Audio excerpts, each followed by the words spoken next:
네, 여러분 안녕하세요. 오대식 목사입니다. 우리가 그동안 코로나로 오래도록 얼굴을 뵙지 못하고 그렇게 온라인으로만 예배를 드렸는데, 그래서 이제 우리 교인들도 너무 많이 만나고 싶고 또 함께 또 기도도 하고 싶고 이제 그래서 여러 가지 많은 생각을 하다가 새벽 기도를 시작해야 되겠다 하는 마음을 먹었습니다. 그래서 오늘부터 이제 여러분들과 같이 매일 아침 이렇게 만나서 우리가 늘 보는 일용할 양식 묵상집을 갖고 간단하게 이렇게 하루하루를 말씀으로 시작하는 시간 가지면 좋겠다, 그렇게 이제 생각했습니다. 우리 새벽 기도의 이름을 그 매일 주심 기도회라고 이렇게 붙였습니다. 매일 주심 기도회. 이 매일 주심 기도회는 그 토요 안심 기도회라고 하는 그 이름하고 이렇게 매칭을 시킨 거죠. 그래서 평일은 매일 주심 기도회, 토요일은 토요 안심 기도회. 그렇게 이제 우리가 덕서교회 여러분들이 함께 이렇게 신앙생활을 같이 기도회를 하면서 하려고 합니다. 매일 아침 6시에 여러분들을 찾아뵈려고 합니다. 매일 아침 6시에 이제 시작을 해서 하루 종일 아무 때나 그 6시에 만날 수도 있고 또 그 이후에 하루 종일 언제나 여러분들이 이 매일 주심 기도에 들어오시면은 이제 저와 함께 이렇게 말씀 묵상하는 시간을 이제 참여하실 수가 있습니다. 전체적인 그 시간은 한 15분 정도를 생각을 하려고 합니다. 뭐 이제 뭐 늘어날 수도 있고 줄어들 수도 있고 그렇죠. 근데 한 15분 정도 말씀 보고 함께 기도하고, 그리고 여러분들의 기도의 그 시간을 조금 드리려고 합니다. 찬송을 조금 이렇게 길게 이제 반주를 해 드려서 여러분들이 조용히 묵상할 수 있도록. 그래서 아침에 이렇게 일어나셔서 침상에서 하셔도 괜찮고, 또 이제 분주한 시간 아침에 이제 바쁘게 이제 출근 준비하시는데 출근하는 차 안에서 혹은 전철 안에서 그렇게 하실 수도 있도록 그렇게 우리가 기획을 했습니다. 여러분들 아무쪼록 이 시간을 좀 많이 그 사랑해 주시고 기대해 주시고 말씀으로 또 힘을 얻어서 하루 생활하는 데 도움이 되는 그런 그 시간이 되면 좋겠습니다. 매일 주심 기도회라고 하는 그 이름의 의미를 먼저 조금 생각을 해 보지 않을 수 없는데요. 저희가 이름을 이제 정하면서 우리 교역자들이 참 그 평범하지만 그래도 우리에게 의미가 참 좋은 이름이다라고 이렇게 생각을 하는데, 그 첫 번째의 의미는 하나님이 그날을 이제 선물로 주셨다라고 하는 의미입니다. 하나님이 오늘 우리에게 하루를 선물로 주셨다. 사실 이 하루가 그냥 거저오는 것이고 또 매일매일 반복해서 오는 것이기 때문에 그 소중한 것을 우리가 잘 모릅니다. 그러나 분명 아침에 눈을 뜨고 호흡을 하는 것은 우리 하나님께서 주신 엄청난 축복이고 선물이죠. 이 하루를 우리가 소중하게 생각하고 하나님과 함께 동행한다고 하는 것은 참으로 기쁜 일이 아닐 수 없습니다. 우리가 만약에 이제 병이 들거나 또 그래서는 안 되겠지만 이제 시한부 인생을 산다거나 할 때는 하루의 소중함은 이루다 말할 수 없을 것입니다. 그 하루는 정말 소중하고 그 어떤 것과도 바꿀 수 없는 하루인데 이 하루를 하나님께서 주셨습니다. 그래서 매일 주심, 우리가 그 하루의 소중함, 하나님의 선물, 이것을 깨닫고 하루를 시작하자라고 하는 그러한 그 의미가 이제 있습니다. 또 두 번째는 이제 한자로 주님의 마음입니다. 주님의 마음 심자를 써서 주님의 마음. 우리가 하루를 이렇게 살아갈 때 내 마음으로 사는 것이 아니라 주님의 마음으로 살자, 주님의 마음을 알아보기를 애쓰자 하는 그러한 그 의미가 담겨져 있는 이름이죠.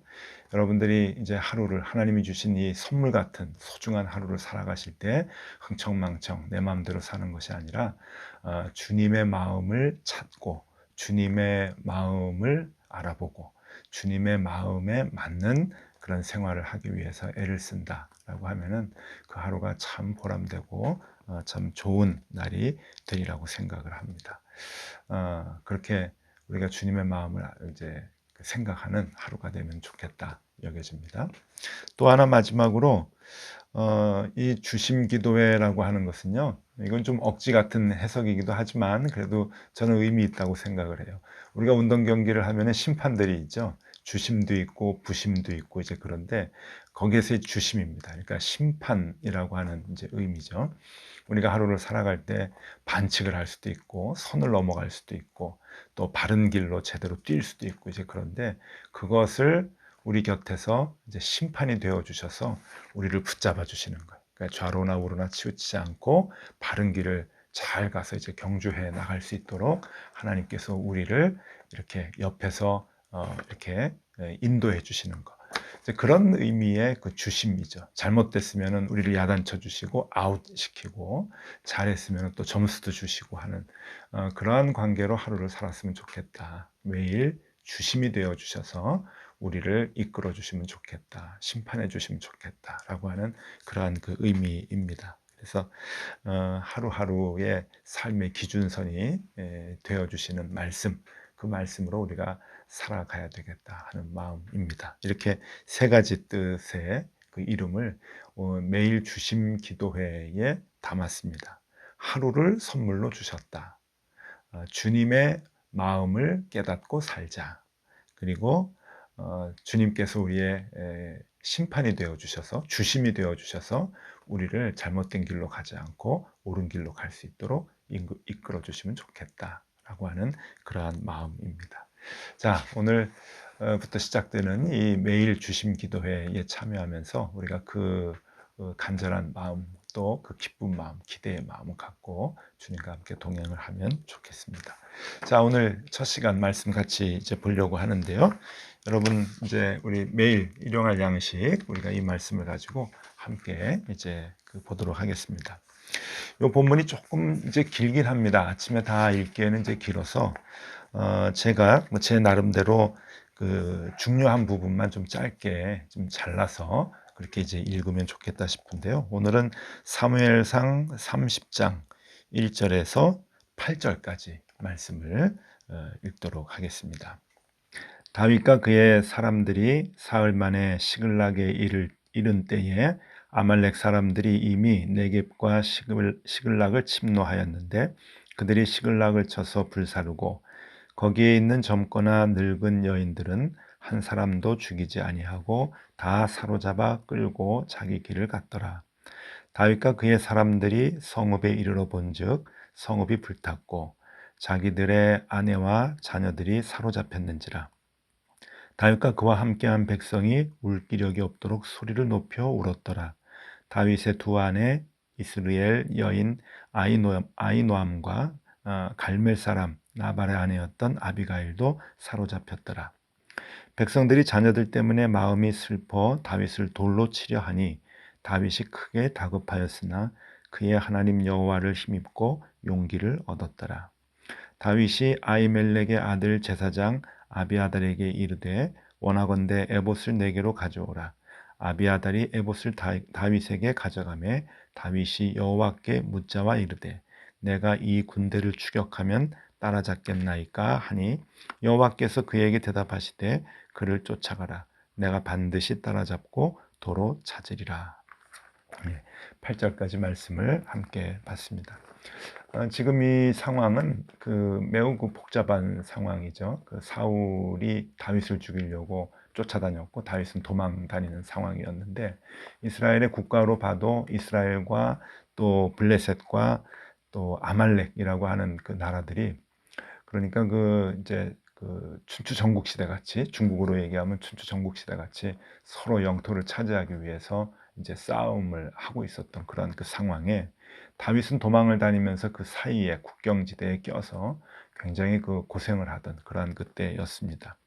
다윗이 거점을 삼고 있었던 그 시글락이라고 하는 곳에 아말렉 군대가 쳐들어와서 다윗이 이 부재 중에 있을 때, 그러니까 그곳에 있지 않을 때 그곳에 이제 사람들을 다 부녀자들을 이제 잡아가는 상황이 벌어지게 됐죠. 그때 다윗의 이제 두 아내 아히노임과 아비가일까지도 잡혀가는 그런 엄청난 일이 벌어졌는데 문제는 이제 백성들이 다 죽고 잡혀가고 그러니까 이 남은 사람들이 이제 너무 슬픈 나머지 울 기력조차 없다. 그리고 또 이제 분노해서 이제 다윗 때문에 다 이런 일이 생겼기 때문에 다윗을 돌로 치려고 하는 그런 그 어마어마한 그 상황에 부딪히게 되었습니다.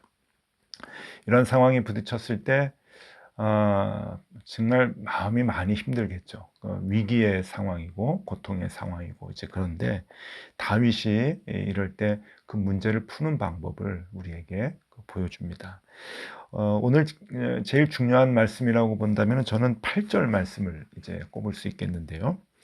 여기에 이제 다윗이 어떤 방법으로 이 문제를 풀어가는가 하면은 다윗이 여호와께 묻자와 이르되 하나님께 물었다라고 하는 다윗의 문제를 푸는 방법을 우리에게 얘기해 줍니다. 다윗이 하나님께 물었다.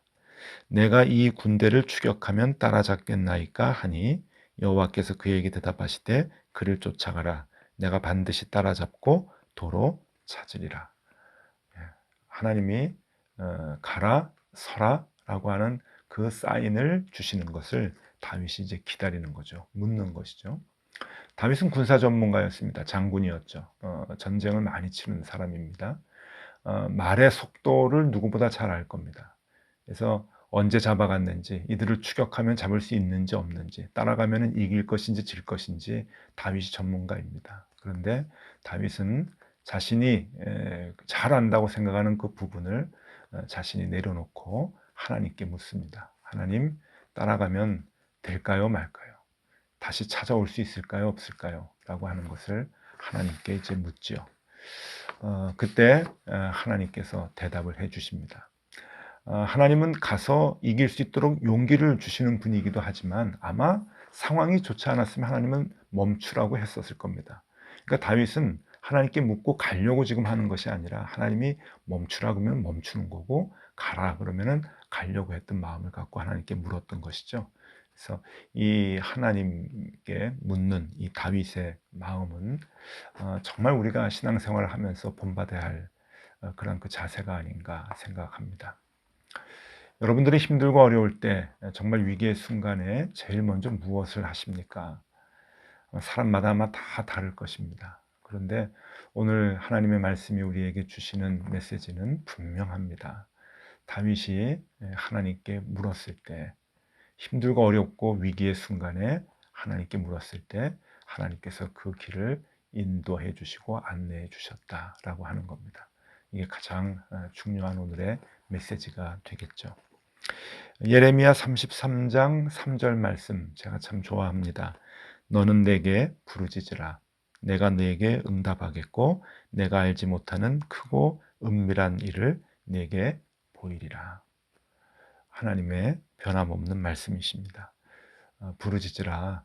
내가 들을 것이다. 그리고 알려줄게. 그러니까 당황하지 말고 힘들어하지 말고 너는 나에게 물어라. 라고 하는 그러한 그 하나님의 말씀입니다. 영국의 산업혁명이 이제 일어나고 난 뒤에 젊은이들이 산업혁명의 중심이 됐던 영국의 중부지방 맨체스터로 많이 모이게 됩니다. 이 맨체스터는 방직공장, 방적공장이 있어서요. 많은 이제 직물들을 짜고 그것을 그 옆에 있는 항구 도시 리버풀로 이제 옮겨서 그곳에서 이제 배를 통해서 이제 전국으로 그것도 전 세계로 이제 그 상품들이 나가게 되는데 그래서 이 리버풀은 엄청나게 많은 공장들이 세워지고 많은 젊은이들이 일자리를 찾아서 모이게 되죠. 그 많은 방직 공장과 방적 공장의 신입사원에 들어가면 그들에게 제일 중요하게 교육을 시키는 신입사원 교육이 있답니다. 그게 뭔가 하면은 방직 공장, 방적 공장의 그 특성상 그 생산 라인이 다 연결되어 있죠. 직선으로 길게 이제 연결되어 있는데 이 곳에서 이제 일을 하는 이제 근로자가 될 신입 사원들에게 공장장은 한 가지를 신신당부합니다. 기계에 들어가서 꼬여서 이제 멈췄을 때 반드시 제일 먼저 찾아야 될 사람은 공장장이다. 이제 수도 없이 교육을 시키고 이제 그 뇌리에 박히도록 그렇게 얘기를 일러둡니다.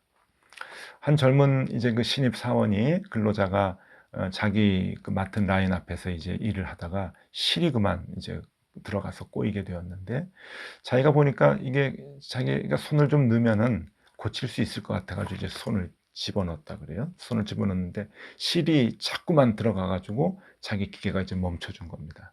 너무 이제 당황하고 겁이 나 가지고 그것을 다시 이제 자기가 좀 어떻게든 해 보려고, 혼나니까 어떻게든 해 보려고 다시 이게 이제 손을 집어넣고 실을, 꼬인 것을 이제 꺼내려고 하는데 옆에 것까지 자꾸만 이제 스톱이 되고 결국은 그 라인이 이제 다 멈춰서게 된 거죠. 그리고 결국은 공장 안에 라인이 다 이제 멈춰서게 되었습니다. 다 연결이 되어 있으니까요.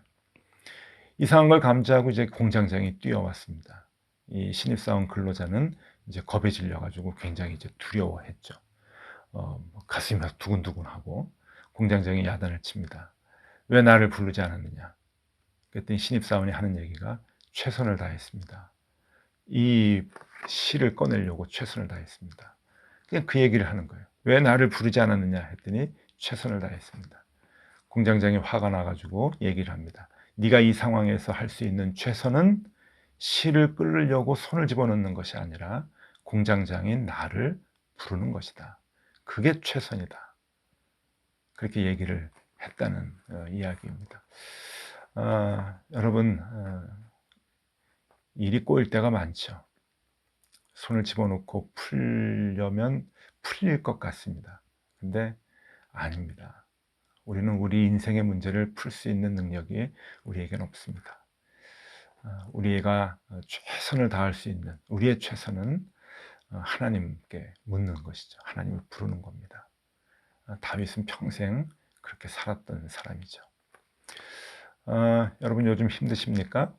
혹 또 어려운 일이 있으십니까? 오늘 이 다윗의 삶의 자세를 우리가 배우면 좋겠습니다. 오늘 8절 말씀에 다윗이 여호와께 묻자와 이르되, 요 한 구절, 한 절도 아니에요. 요 문장 하나, 요거 오늘 마음속에 기억하시면 좋겠습니다. 다윗이 여호와께 묻자와 이르되.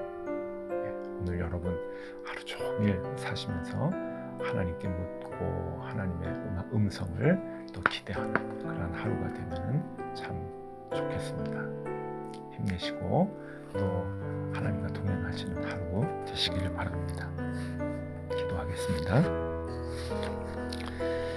하나님, 오늘 우리 교우들이 하루를 시작합니다. IT 산업을 벤처라 하는데 하나님, 우리가 사는 모든 영역이 다 벤처이고 모험입니다. 이 모험의 세계에 우리를 혼자 두지 마시고 오늘도 우리와 동행하여 주시옵소서. 힘들고 어려울 때, 그리고 답답하고 괴로울 때 주님께 물으며 살겠습니다. 주님, 연약한 우리 교우들이 주님 찾고 물을 때마다 꼬인 문제들, 얽힌 문제들 풀어주시고, 또 풀어만 주시지 말고 크고 은밀한 일들을 보여주시고 선한 길로 인도하여 주시옵소서. 오늘도 주님과 하루를 시작합니다. 주님, 우리를 붙들어 주시옵소서. 예수 그리스도 이름으로 기도드리옵나이다. 아멘.